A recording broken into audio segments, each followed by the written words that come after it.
Welcome back to the Bernard Lee Poker Show. We are fortunate to have this guest who is the 2021 WPT Hard Rock Poker Showdown runner-up. He won almost $900,000, finishing runner-up there. But he is no stranger to the game of poker, as he has been playing professionally for almost a decade now, and is the owner of 3 WSOP Circuit rings, including the 2016 WSOP Circuit Cherokee main event. He won that and almost won $250,000 there for that event. Welcome to the show, Steven Snyder. Steven, it has been an incredible run for you, obviously with the WPT runner-up. And we were talking before about this really kind of kickstart win for you in December of 2013. It was not a WSOP Circuit event, but it was a Cherokee Poker Classic. And it was a 365 no-limit re-entry event. You took this down for over $40,000. I mean, 661 entries in this event, really kind of kickstarting your bankroll. And then it seemed like every even year, something good would happen. 2014, you win your first ring. 2016, you have just a really great year, not only a ring, but also a 4th in a bracelet event. You cash in the main event. I mean, a great financial year as well. And then 2018, same thing, another ring. You almost got back-to-back rings in back-to-back days. You finish deep in the main event again. If it wasn't for COVID, you probably would have another ring in 2020, because it seems like every even year, but maybe the WPT Hard Rock Poker Showdown, that you were saving it for 21 that was supposed to be in 20. But talk a little bit about the WSOP Circuit rings. Were you grinding the circuit? Or, I mean, I know primarily Harrah's Cherokee, you have a lot of cashes there, but were you grinding circuit-wise or just primarily a Cherokee? Yeah, so once I won that tournament and I basically just committed to being full-time poker, at that point, I mean, I was grinding the live circuits whenever it was convenient to travel to. I had picked up back online. And now at that point, we had talked about Black Friday. I was never too serious of a player on the Full Tilt and Poker Stars days, but once that happened in 2013, I started playing full-time on some of the sites that were available to Americans at the time. Yeah. Ignition, Bovada mainly. Right. So I mean, I was on there full time when I was at home. I was still going to the underground cash games around Charlotte. I was playing the sit and goes and the cash games at the circuit stops. I was going to the live tournaments. I mean, all of it. I mean, it was probably too much.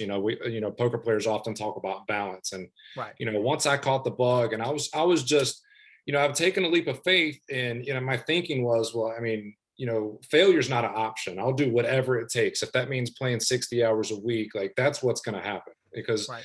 At that point, I was in a serious relationship. I had a son who was, he was 11 at the time. So I've got a preteen, and I was in a serious relationship with a girl who also had a 9-year-old son. So I was kind of having a family atmosphere at that time. It was just, I was willing to put as much work as it took into making it happen and not failing. Yep. And so yeah, I mean, not only was I playing live, I was playing everywhere I could, online, underground games, whatever. And it shows too, and this isn't a derogatory statement, this is a compliment, is that you were playing every event, from the circuit events to the main events, and even the nightly events at some of these circuits as well, and really just trying to, for better or worse, cut your teeth and really get into it, and do well. It's funny you mentioned the nightly events. I think every single time I've played a nightly, I have instantly regretted it when I sat down. you're like, I didn't play enough today. I want to play 2 hours in. You're like, oh God, what am I doing here? I think moving forward, I mean, I've said this a couple years ago. I think I'd have to be drunk to ever play a nightly again. Every once in a blue moon, I would find myself doing it. I'm like, oh my goodness, what a mistake. Like, what are you doing here? I mean, they're great fun. Don't get me wrong. And I think that they're really good learning experiences as well. But realistically, monetarily, they're not going to be you're not going to have a big ROI per se. Yeah, I mean, there's really no monetary incentive to play them. And then when you sit down, like you said, they're learning experiences. All the people playing them really have no clue what they're doing. And like, yeah, you want to play against bad players, but like at the same time, when no one knows the actions on them, it kind of feels like this home game atmosphere, and you're trying to take it serious. And, you know, my advice is to play them after a few drinks or something. Right. Have well, some, it's funny. Back in 2018, the big blind ante was just being introduced, right? And so it was just getting there, and the World Series was kind of experimenting with it. Should we do this? Should we not? Etc. Interesting story. Go ahead. I'll tell you mine quick, and it might be very similar. So that year they had dailies, right? And so I want to say it was something like 2, 5, 8, and 10. Again, I'm not exactly sure, but I know every other daily had the big blind ante. And so in my mind, it was always like, if I ever get knocked out early in an event or late night, and I'm close to the time they started a big blind ante, I want to just play it just so I can experience it. Like, will people defend their big blind more because they feel like they have more in? Will, what will happen? Because literally we had not experienced it. Now it's so commonplace. Everyone knows about it and almost everyone's doing it. But at the time, it really, really was the first time it was out. So I never play the nightly. No negative connotation. I just don't. I don't play the nightly. I'd rather sleep and get ready for the next bracelet event. But this day I got knocked out of the event, and the event started at 10 o'clock, and I was like 10:30. And so I went up to the guy who was on the floor and I said, "Hey, when does this event end?" Just out of curiosity. And he's like around 5:30. And I was like, "Oh God, 5, that's so late." And he looked at me and he goes, "Hey, you got to get there for it to be 5:30. I mean, like, even the final table's like 2:33, man. Like come on. Wrong conclusion. And I said to him, I said, "Good point. Like, that's a very good point, right?" So I just said, "Here's a waste of $150. Buy me in, whatever." Like, I think I remember early in the tournament, somebody shoved all in on me, and I actually folded because I was like, I'm here to get the experience of this big blind. I don't want to get knocked out 5 minutes in. So I literally was like, forget that. Like, I might have done it on a normal tournament, but in that specific spot, I didn't. Anyway. It's like a borderline decision that you decided. Yeah. And I was like, you know what? I really want to like experience this a little bit more. So let's just keep going. Well, interesting note. Anyway, the next thing you know, I won that tournament, which was pretty funny. Did you? Oh, for how much? That's the history. It was $4,000. It wasn't like, a huge win, but it was funny. But exactly. It was funny because at the end of it, I was like, this is hysterical. Like, this is just really funny. Maybe I should just not care, about it more. So anyway, go ahead. Your story. Sorry about that. But the very first big blind ante tournament the WSOP ever ran, I believe it was 2017. And it was a $1,500 bracelet event, and I final tabled that event. I got fourth place. That was the one you got fourth place. Yeah. So the you can see it on my Hindemob, I guess, but that event was the very first big blind ante tournament that the WSOP had ever run. Yeah. Interesting. That was the very first one, and I final tabled. Cool. There you go. Cool. So you obviously play a lot of the circuit events, grinding away with regards to those, especially in Cherokee. You win the 2016 WSOP Circuit main event at Cherokee. How important was that for you in your career to get that kind of an event? Because listen, I don't care what anyone, some people may say, "Oh, it's a circuit." Listen, I've played on the circuit. I grinded the circuit probably for 4 or 5 years trying to get Global Casino, play in the Global Casino Championship. That was always a goal of mine because I wanted to win a bracelet. So I know that after a while, these events gets, when you get down to the final 4 or 5 tables, the cream really does start rising, especially at Cherokee because there's so many players. You can go look at that final table of that Cherokee, the one at the circuit main that I won at Cherokee. Right. Man, that was a stacked final table. Yep, absolutely. I don't know. I'm trying to off the top. I mean, Scott Stewart, a good buddy of mine. Scott Stewart was there. Josh Turner was there. What's Josh's last name? Josh Turner was there. Josh Turner, yeah. He's another really, really good player. Got a good friend of mine, a guy who ended up being a good friend, Russell Sullivan. Yep. No, is that the one who got second? Yep, Yeah, he yeah, finished yeah. He second. got Yep. second. Yeah, yeah, yeah. Yep. I mean, like I Um, said, it was a stacked final table.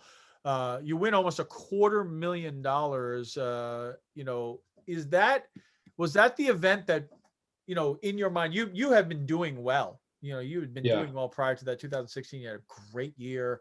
Um, uh, but in 2000, to take that big event down, did that really kind of make you feel like I really belong right now? And I'm Yeah, really like that event was definitely more of a surreal experience as far as that type of emotion than this latest one was. Mhm. Like, because at this point, I just feel like this latest one at the Hard Rock was just more of like, hey, this is I belonged here. Like, I expected this to happen, Right, you know. right. Like, but It's back like it's one then, of those about time.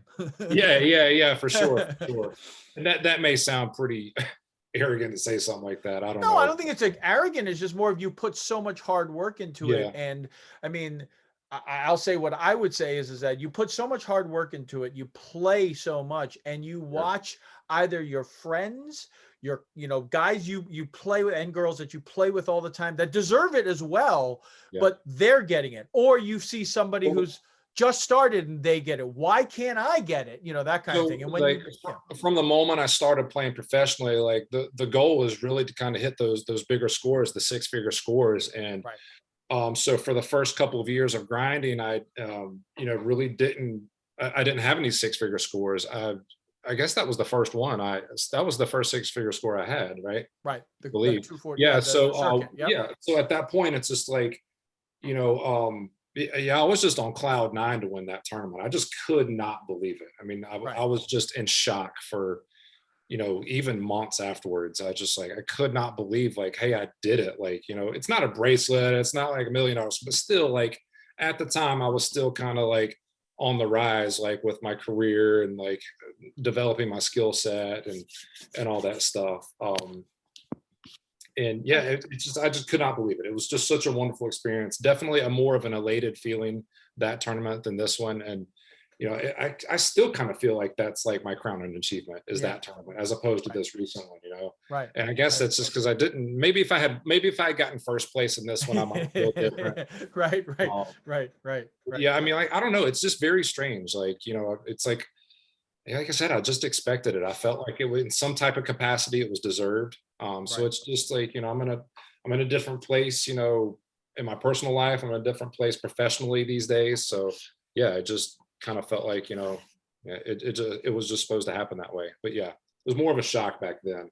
But yeah, like to your question, yeah, I mean, it definitely felt like it more solidified. Like, yes, you know, this was a good choice to be a professional poker player. It's finally panning out the way I wanted it to. Like, time to just, you know, keep moving forward and keep doing this. And Right. you know, Right. and like I said, I was a family man at that point. Well, by the time I won that tournament, I also just had a newborn baby girl that year. Oh Um, wow. and so yeah, so like I said, you know, I wasn't like a young, fresh out of college kid when I decided to do this professional poker. I was, you know, what 32 years 33 years old and you know already had a kid and then you know a couple years down the line I got another one on the way and you know so yeah I mean failure was not an option in my mind so That's yeah right. Right. when stuff like that happens it's like yeah like this is it's incredible you know Right. so We are talking with Steven Snyder, who just finished runner-up in WPT Hard Rock Poker Showdown, and you know, we've talked about WSOP. I've had tremendous success here. 3 circuit rings, a couple runner-up finishes. One of them in 2018 was right after you won another. You almost won back-to-back rings. You obviously yeah we talked about winning the Cherokee as well, but now suddenly COVID hits and we're shut down. Literally for a year, poker was shut down. How did that affect you? Did it affect you with regards to going out there and playing cash? And obviously, it's your livelihood. yeah it was worst year of my life for sure not only was all the casinos were shut down so there's no poker series to travel to no opportunities to make money there. My personal life was falling apart. I ended up splitting from my son's mom. Um, and yeah, I mean, it's just, you know, kind of the perfect storm for me. You know, I know everyone was pretty much suffering through COVID. And then, like, just to have like my family kind of fall apart at the same time was just like, just made it just extra tough on me. It was just like, it was really tough to get through. But I feel like I came through it a stronger person, you know, like kind of going through that adversity or whatnot. I was not only because of COVID, but like you know, with the family breaking up, you know, I had to do a lot of stuff like thinking about like my life and, you know, how I live my life and you know, making some adjustments of things I was not doing so well. Just had some personal issues I needed to work through. And, you know, sitting where I am now, I'm kind of thankful for all of it because um, I guess, you know, a lot of people don't change the stuff they need to change in their life because they don't face any consequences for it. But like Right. here I do, I just lost my family for some stuff I was probably out of line with. You know, and a lot of it had to do with the poker lifestyle. You know, like too much freedom can lead to, you know, too much drinking and too much this, you know, too much sleeping in, and you know, just kind of a lackadaisical. You know, that freedom or that lack of structure, so to speak, can have some detrimental effects. And I Sure. definitely experienced a lot of that stuff. And you know, and everyone likes to talk about the wins, but like no one likes to interview me about the rough times, the Of downside course. Of stuff. course. Of You course. know, all that stuff just really started to take its toll after years on my family. I could have handled things a lot better, and you know, I take responsibility for that. And but you know, what I did do is I took the steps necessary to try to make myself a better person and fix those things. And coming into 2021, you know, I had kind of shifted mentally. You know, I was going to therapy and kind of working out some personal issues that I had, and I was coming into 21 with like this new type of mental focus. Like I was just, um, I was happier, I was more focused, I was more positive, and I was ready to kind of make up for lost ground. You know, my personal life is what it is, but like, you know, I've still got to make money and survive. So like, I was really looking forward to just giving poker like a completely new, like a completely new shot, a new approach, like new career, like blank slate, like let's start over. And like, Right. because like, what if you had had this type of mental focus, that this newfound mental focus, what if you would have had that all those other years? Maybe you could have even better results. Like, Right. you know, I'm thankful for the results I have had, but maybe I could have done even better. So, Right. and so yeah, so I was anxious to go to my first tournament in this year, which was down in Jacksonville. I forget what they named the series, but it was like I showed up for a 1K six max Best and bet. The best bet winner best open. bet, yeah, which is one of my favorite places to play, by the way. Mhm. You know, shameless plug for them. But yeah, I ended up chopping three ways in that tournament. Ended up getting like 20,000, and I was like, hey, this is great. After a year of not making any money, like I'll take a 20K Bonus. all day long. And like, Right. it was a really good experience because in that tournament, I actually played with a really good player, Darren Elias.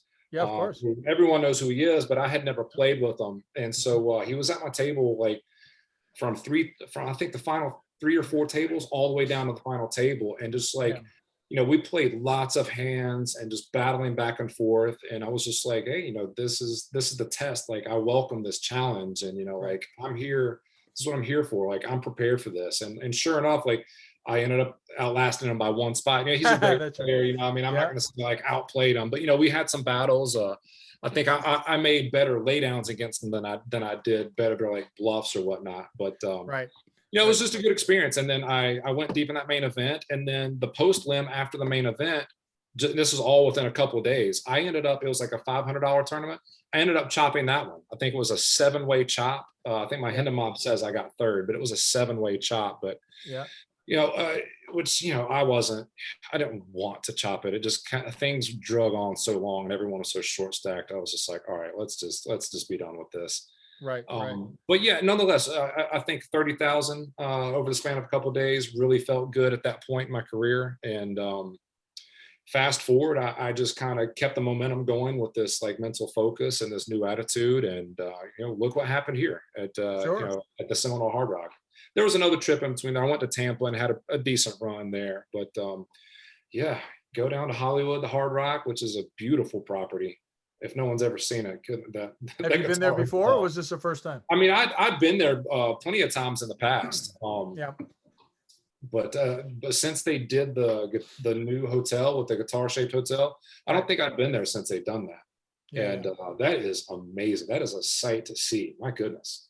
That, I think they've redone the whole casino too. I mean, yeah. the poker room back where you play, all of it. It's just like, yeah, that has to be one of the nicest properties in the country to play at. Yeah. You go down there, obviously played in January and February and March, and Florida was one of those states that was opening up poker earlier than other places. Sure. How was it with regards to the COVID restrictions? I've had many interviews with many players talking about it, obviously with Breck and Scott Stewart, Ronnie Bart, all these people have talked about it. I'd love to hear your perspective of what you felt it was like, plexiglass, masks, all that. Obviously very different from the way we play poker normally.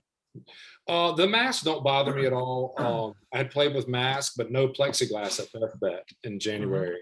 My first time with the plexiglass was in Tampa at the Hard Rock there. I believe that was February or March, I forget. But it didn't take much getting used to. I mean, it didn't really bother me all that much. It takes away from the social aspect of the game, which I think probably has more of an effect on the social or the recreational players that are more focused on the social aspect. But I was there for business, and I mean, I do enjoy it, but I mean, I'm there for business. I take it seriously, and it took a few minutes to get used to it, and I was fine. Did you ever have any scenarios? Some people were saying like in certain seats, the reflection made it pretty hard to like see whether it was a club or a spade sometimes. No, I didn't have any issues reading the board. You have issues hearing people's action, but I mean, everyone's hyper aware of like double checking what is the action, what is the bet, and the dealer's really good at making sure they communicate with you because they understand how much more difficult it is. So I mean, I didn't really have any issues with that at all. Good. You can't really see people's faces, but I mean, I always tell people, kind of the betting patterns and the math and all that stuff's more important than some like live reads anyway. It really didn't bother me that much. So you play in the event. What day did you play? Day 1A or day 1B or both? Or of the recent Hard Rock? Yes, of the WPT. Yeah. Yeah, let me see. I think I showed up. I forget when I flew in. I think I flew in Thursday. Then I played satellites all day Friday, and then played on day 1B on Saturday. Got it. And I was just in for one bullet. And when you got through the money, day 2, day 3, you were among the chip leaders pretty much the entire way. At the end of day 2, you had 1.65 million. You were 20th out of 106 players left. After day 3, almost 6 million, 5th out of 21. Was it a very comfortable ride, or was it a roller coaster up and down? I can say I was only all in for my tournament life. I think the first 4 days of the tournament, I was only all in for my tournament life twice.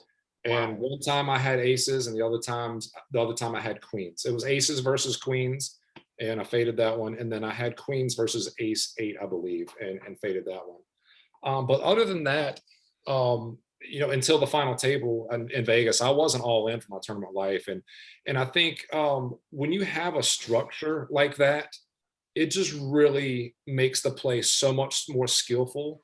And that's really why I stay away from turbos. I like deep stack, well-structured tournaments. And, if you're a good enough player, like you're always going to be the guy, or, a lot of the times you're going to be the guy covering the shorter stack. It's not going to be you. Like, if you have a good solid game and you can pick your spots well and you can chip up, well, you're going to be one of the chip leaders.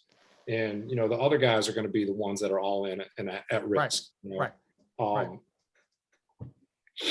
So, yeah, I really like those structures. Yeah. And you obviously, it went very, very well. You make it to the final table, and it's a very unusual scenario now. This is almost a la November 9. Obviously, November 9 was 3 months, but this was a 3-week hiatus now. You play down, you get down to the final table. Now you're battling it out to see who's going to be coming back and who's not going to be coming back. And obviously, what a big difference if you aren't or not. Eric Cajolet from Canada, he's knocked out on the bubble, not only of the final table, but of the trip to Las Vegas, because now you're going to be playing this at the Poker Go studio. What was it like during that 3-week hiatus? Did you prepare? Did you go over previous hands with these players? I did a little bit of preparation. Most of my preparation was kind of all mental preparation, like, making sure I was eating healthy and making sure I was well rested, adjusting my sleep schedule in preparation for it to potentially go late. I didn't want to be on a North Carolina sleep schedule and then all of a sudden I'm out there on Vegas. Right. It gets to be midnight, but for North Carolina time, that's 3 a.m. and I'm getting tired when it gets heads up. Like I didn't want that to happen. So I was making sure I adjusted my sleep schedule, eating healthy, getting plenty of rest. I did, as far as strategy goes, I didn't really want to fix what wasn't broken, so to speak. But I did want to try to anticipate other adjustments that players might have had. And it was mainly just focused towards the chip leaders. And going over a few hand histories and trying to figure out how they might think I approach the game, and what I need to make what adjustment might they make, and do I need to make any adjustments in response to that? But again, you don't want to overthink that stuff. Sure, 100%. For the most part, you just want to do whatever you need to do to be prepared to play your A game on that day. Maybe a few slight adjustments here and there, but that's about it. I definitely with some of my good friends who are my go-to guys that I talk strategy with, we had a few short conversations. I thought a lot about it, but like I said, I didn't want to overthink it or anything like that. I was just enjoying the moment for the most part. Like, I felt like I just belonged here in this situation. So there wasn't. It was crazy. Like you would expect, there's a lot of nerves, a lot of anticipation and uncertainty or whatnot, but I was just as comfortable as can be in the waiting period. And then when we went to Vegas, I was still just like super confident, super just prepared. And then we sit down and maybe there's a little bit of nerves creeping in, but I was all good. What really changed things was I was third in chips and there's some short stacks, and obviously these big stacks are going to try to attack the middle stacks because the middle stacks are trying to wait out the short stacks for those pay jumps. It's just there's no way around that situation. It's going to be tough. They're going to put the pressure on you. I did not anticipate things starting off as badly as they did for me. Just really card dead. The chip leaders, if I tried to enter pot, they were 3-betting me like they probably should. They were making it tough. I tried to adjust with a limp strategy, and they were just readjusting with like a super huge raise size, just making it really tough. And so next thing you know, I found myself kind of down there with the short stacks with 6 players still left. And, I was starting to feel the pressure a little bit at that point. And then of course,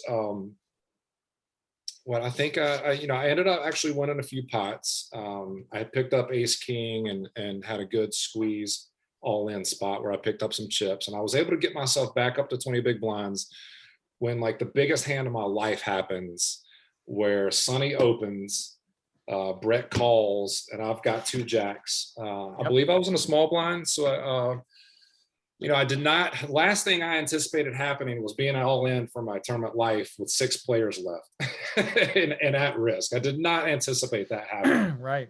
But here we are. It happens, and when I went all in with the jacks, Sonny called so quick. I'm anxious to see the broadcast. It's not out yet. I'm anxious if you can see my face when he calls as quickly as he does, because I'm like, this isn't good, because it's not 9s or 10s. When he calls that quickly, it's queens, kings, aces, or ace king. So like there's a bit of relief when he turns over ace king. And then of course, he turns the flush draw, and but my nerves, I don't think I've ever been so nervous in my life during that hand, just sweating the flop, turning river. It was just, I thought I might just faint right there in the studio. Well, like you said, it was such a tough final table. It was a very nice structure because it went 200, 400, 300, 500, then 300, 600. So it really gave a lot of time, but you didn't win a hand until hand number 38.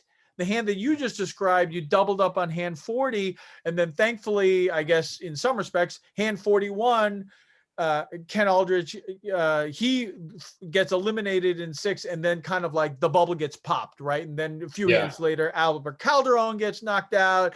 Then a few hands later, Sonny gets knocked out. And so like it always happens that way. But people don't want to be the first one, but once the first one happens, it just kind of like goes really quickly. Well, I think my dad said, he was like, well, it was a pretty uneventful final table until it wasn't. No, that's right. Then all of a sudden it just, I mean, it has to happen at some point, right? No Sure, one sure. just play tight forever. So 100%. Yeah. I mean, yeah, you got you guys end up, obviously you get 3-handed, and then you get heads up. You're a 2-1 underdog heads up. And then you play the final hand. Let's quickly talk about it from your kind of thought standpoint. Breck raises 2.5, you call, flop comes 10-5-5, 2 diamonds. yeah. You check, Breck makes it 2, you check raise to 4.8, Breck calls. Turn is a 7, you make it 5.2, Breck thinks a while and pushes all in. He pushes all in, but obviously effectively for your remaining about 22 million. And then you tank, obviously with the time bank chips.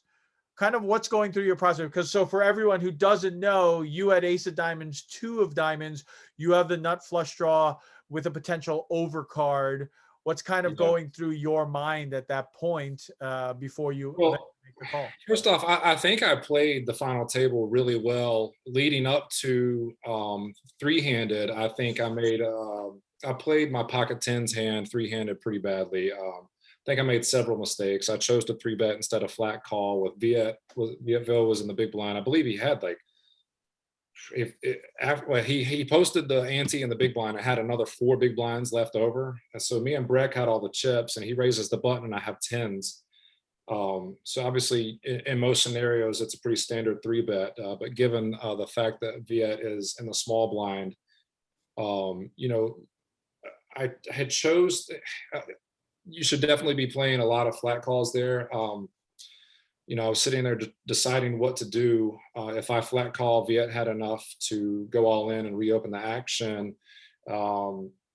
Is it a good thing if they give Breck the opportunity to isolate and re-raise again? Because then I have him trapped. But then again, I'm risking, if he does do that, I'm risking my tournament life. Do I want to go that route with pocket 10s, or is Breck, gonna just flat call a lot of the time and get heads up and get the pay jump locked up? I'm gonna go to the flop out of position. How am I gonna react on overcards? All things considered, I thought that it would look pretty strong if I 3-bet, and that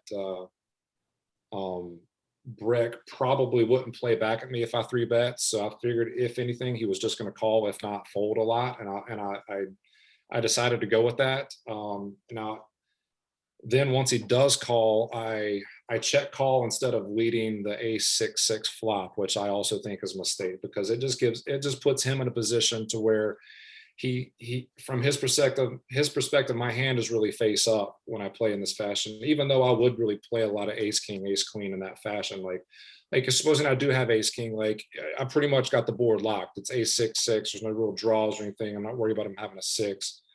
So I mean, I would play either a small leading strategy or a check call trapping strategy there. But given the way I played it, he ended up putting me on the exact hand that I had. He later on guessed I had 10s in that spot. Maybe 20 minutes later on break, he was guessing I had 10s. But he's probably in the moment, he's probably thinking I have 9s, 10s, jacks, queens, kings, or something like that. Right. But regardless, the line that I took allowed him to take a double barrel. I'm not sure if he was planning on triple barreling, given that Viet's short stack is going to make the play so much more straightforward. Like, I'm not going to really have a whole lot of 3-bet bluffs that I'm check calling the flop with. So yeah, I mean, he did a pretty good job of putting me on the type of hand I had and cranking the pressure up. So I made a mistake 3-betting. I made a mistake not leading the flop. I also made a mistake when he bets the turn. I made another mistake because I'm not really all I'm thinking about is okay, I've made 2 mistakes. Why don't I just cut my losses and let's get this guy out of here, and I can guarantee make an extra $300,000. that's, that aspect of the tournament and that ICM jump, or the pay jump rather, it really kind of got me off my normal thought process of like, well, wait a second, like, if this guy really had an ace, I mean, he could have four bet me pre-flop with ace king, so he probably doesn't have that. He might have an ace queen, but if he has an ace jack, or like I'm blocking the ace 10, or what if he does have an ace 10? Is he really just like hammering the pot this hard? Because he made what an 8 million into, I forget what size the pot was. I mean, the turn bet was pretty healthy. So, if you really stop and think about it, it doesn't really make sense that he would play any of his ace hex hands in this manner. And so it really looks like his bet is more weighted towards bluffs, trying to get me off my exact holding than an ace X hand. I really didn't think about that in the moment. And that was a third mistake I made in that same hand. So, maybe if I play that hand better, it puts me in a better position going into heads up play, to where he doesn't have that momentum, because he ended up busting Viet. And by the time we get to heads up, now all of a sudden I had lost chips in the 10-10 hand, and he got to bust Viet. So that gave him some separation to get a 2-1 lead. Now he's got all the momentum, and I was just on foot on my heels from the get-go with the heads up play. Right. Now that being said, we still were kind of deep when we entered heads up play. So I'd done my research on Breck. He played really well. But that being said, I think I did have the experience edge on him, and definitely a heads up play experience edge on him. So I felt it was something I could overcome. He played so hyper aggressive the entire time I played with him that I felt like it wasn't the right strategy to fight fire with fire, and that I just wanted to play a bit more passive and get him post flop, which is where my strengths are and where I felt like I could catch him making a mistake. Right. That never happened. And in hindsight, looking at my, maybe more, I probably took an approach that was a bit more passive than I should have. So when you look at the ace deuce hand, what ended up being the final hand, like, you should be three betting a lot there with that hand, especially considering the showdowns that I've already seen from Breck. Like, he's likely to have any two cards raising the button. Right. But with my given approach, I felt like I didn't really feel like getting into a big pre-flop confrontation when I felt I had a post-flop edge. Right.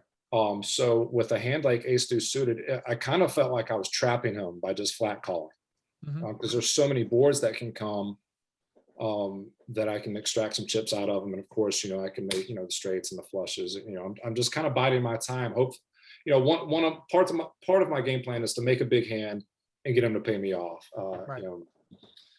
But maybe because I was playing too passive, he wasn't going to do that. There were several times where I flopped two pair and he didn't bite on it. And, that's probably the, one of my other mistakes was just taking too passive an approach heads up.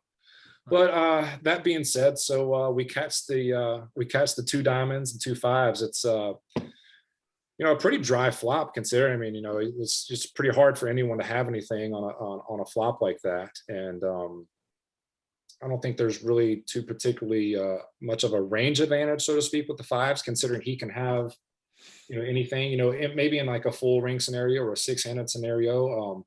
There's a lot of times where, a big blind defender is going to have a lot more of those trips on a board like that than the initial raiser is. But that doesn't exist here because it's heads up and Brett can have anything. But that being said, I did have to try to win some chips at some point. And this seemed like a good opportunity to check raise to where I think would just be instantly giving up. I think he's c-betting that board a lot with his entire opening range. Sure. And of course I can check raise there. And, even if he thinks I have a flush draw a lot of the time, he can just have nothing. He can have like 9 high and just be like, I have to give up, So once he calls the check raise, he's got something. It's going to be a 10, it's going to be a 5, and worse flush draws and maybe an occasional float with like maybe a king queen or something that he just doesn't want to give up on. If he feels like he still has 2 live cards for 24% equity, then maybe he shouldn't give up on it that easily. So I really came to a really important decision point on whether to bet the turn. I just felt like he could have if I bet the turn, I mean, the way my stack is, it's going to be really difficult for me to bet there and then fold. I knew that, but I ultimately felt like he was going to give up a lot. He's going to be in a tough spot with the 10. Not that I expect him to fold it, but I just really don't expect him to have a 5 all that often. Just considering the way he's been playing. But I mean, I don't know. Maybe I made a mistake. Maybe I did. I'm not really sure. I know that Lucky Chu in the broadcast said that he liked an all-in pre-flop, but he also liked giving up on the turn. But if I check there, I know that Breck's just going to bomb it huge, and then I'm not going to be able to see the river. So it was a pretty tough decision. I'm not really sure I made the right decision. Of course, he goes all in, and then yet another really important decision. At that point, it's just like, look, maybe there was a little bit of frustration setting in because things weren't going my way. But at the same time, I felt like number one, he doesn't have a full house when he raises the turn, because if he did, it's in his best interest to keep me betting and let me catch the flush on the river if that's what I have. So I knew he didn't have a full house, so I know my draw is good as long as I don't hit the one card that boats him up, which ended up being an 8, right? So I knew I had the best draw, and then it's just like, well, obviously he's not going to have any of those floats anymore. He's going to have a 5 a lot, but he could potentially have some worse flush draws still, I believed. Maybe I might have overestimated that a bit, but then again, like, what am I going to do? Fold, and I have basically an all-in or fold stack left behind, and with this big blind ante, I mean, it goes quick. Yeah. Absolutely. So ultimately, I mean, it was a pretty close decision. It could probably be a mistake for me to call off the river. I kind of feel like it might be, but nonetheless, I mean, 2 hands, I played bad out of the whole final table. I mean, overall, I'm pretty satisfied with what I did. Like you said, you went in third in chips, and it did not go smoothly for you to get third or second with so many hands being played. Congratulations on a great run. Second place finish, almost $900,000. Really appreciate your time, and I look forward to seeing you out on the circuit, and maybe we can have a beer one day. Yeah, absolutely, man. I would love to. On me. Sounds good. Steven Snyder here, runner-up finisher at the recent 2021 WPT Hard Rock Poker Showdown and a 3-time WSOP Circuit ring winner. Stay tuned next week as we continue our coverage of the world of poker. It is booming here in the United States, and we will continue our coverage as we continue the 14th anniversary of the Bernard Lee Poker Show. And as always, may you always go in with the best hand, and may you never get unlucky. Good night, everybody.